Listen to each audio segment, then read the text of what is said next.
Hello guys, I'm here again. Happy blessed day sa atin lahat. Tara guys, samayan ko kumuha ng gabi para sa aking recipe for today. Ginataang laing. So tara guys, let's go!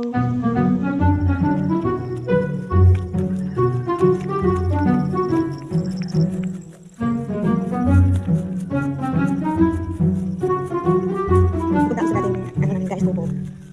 Kuha ko ng gabi ng laing para aking igugulay na yung tagalian. Siyempre guys, dito sa probinsya, kadalasan ko gulay ang dami ko lang daw sa mga alam ng gulay. Siyempre, mas marami ang gulay guys.